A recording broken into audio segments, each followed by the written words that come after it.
Benjamin Price for District of Cinema. So, what was the most immediate appeal of setting a story at the CIA?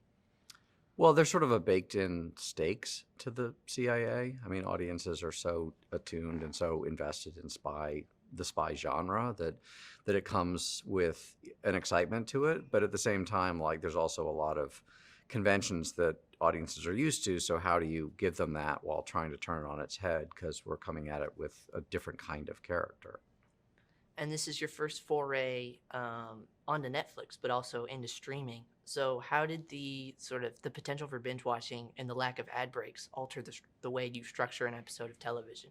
I mean, it did and it didn't. I mean, I sort of cut my teeth in network television where you have at this point six act out. I mean, you have five act outs, before you finish, and so, but that sort of trains you to break story in a way that it keeps twisting because you Yeah, got to bring the audience back. And so, I actually broke each episode of The Recruit with a five act structure, even though there weren't commercials, ad breaks. because I just feel like it forces you as a writer to go, oh, okay, well, if I needed an audience to come back here, what am I doing? And so that's sort of what, how I carried it over.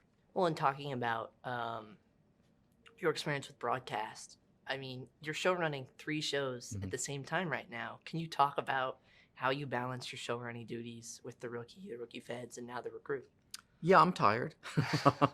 But, I mean, it's my own fault. Like, it's a high class problem to have. So you just have to be really good at switching gears. And you also primarily have to hire people who are good at their jobs and then let them be. You need help. You can never, I mean, you need help running one show. So, I think at the end of the day, everything that you can give away to other people to do and take it to the 5 yard line and then you can finish it or whatever you do. But it's still a learning process for me. I mean, this is all fairly new. I mean, Rookie, we did season one of Recruit while I was finishing up Rookie season 4, and then Feds happened in the interim, and now while we were finishing post on Recruit, and so yeah, it's still early days on the sort of three shows of it all, but Yeah, yeah, you but get up early. it's got to feel great to have it all out there. It does. Look, I mean, I love what I do, and I Yeah. love telling stories, and to be able to tell more than one and in different formats and with different cast and different worlds is just, I mean, it's a dream. And clearly love just being a little bit tired now and Yeah, then. well, I'm used to it at this point.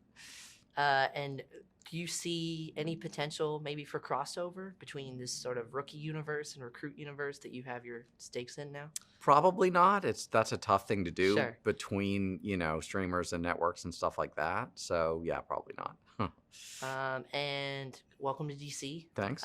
What is there anything you want to do while you're here? I know it's probably Yeah, I mean, I came here, I mean, I've been here before. I came here a few months ago to start thinking about a potential season 2 if in success. I mean, we've been sort of really lucky on this trip that we actually went to the CIA yesterday. Oh wow. And met over there, and they were very gracious and took us around, and we got to see their spy museum, their internal CIA museum, which was fascinating.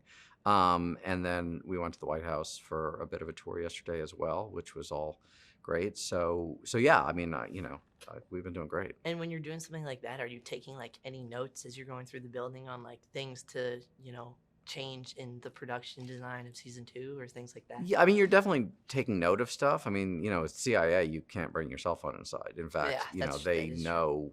I mean, if you're wearing a digital watch, they know it before you show it to them. Like Yeah. they're very. I mean, obviously, the whole building is a skiff. So yeah, you're taking mental notes. You're looking around and stuff like that all the Yeah. time. Well, thank you so much. Thank you so Thank you. much.